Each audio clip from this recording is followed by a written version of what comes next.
నేను చెప్పండి ఇటు ఇటు చూడు లాచ. మేము హిందువులం, చెట్టుని పూజిస్తాం.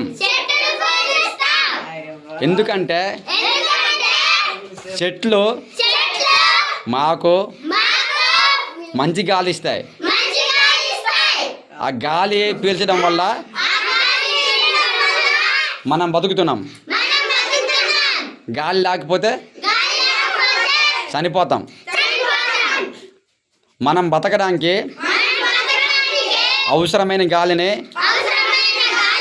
చెట్లు మనకి ఇస్తున్నప్పుడు ఆ చెట్టుని పూజిస్తే తప్పేంటి?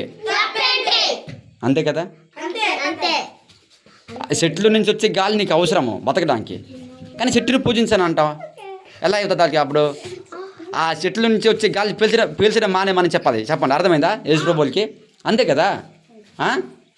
నిజం కాదా? ఇప్పుడు వాళ్ళు ఏం చెప్తారు? చెట్టుకి పూజించొద్దు, అక్కడ దేవుడు ఉంటారు అంటారు. దేవుడు ఉంటారు పక్కన పెట్టండి. చెట్టు నుంచి వచ్చే గాలి మనకు అవసరం కదా. ఛేదించు.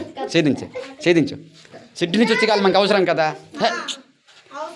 ఉన్నది 3-4, ఎందుకు కిలాట అవుతారు? 100 మంది ఉన్నట్టు. ఈరోజు వెళ్ళేనా అక్కడ మీటింగ్కి? 100 మంది ఉన్నాం, ఎవ్వరు కిలాట అవ్వలే. మరి మీరు ఇద్దరే ఇదా ఎంత? 1, 2, 3, 5 ఉన్నారు, ఎందుకు కిలాడే? ఒరే ఎవరికి ముట్టుకోవద్దు. ఒరే మీరు ఎవరికి ముట్టుకోవద్దు, ఎవరికి మాట్లాడొద్దు. చాలా అంతే. పక్కన వాళ్ళతో మాట్లాడొద్దు, పక్కన వాళ్ళకి ముట్టొద్దు. అయిపోయింది. ఇంకా అర్థమైందా?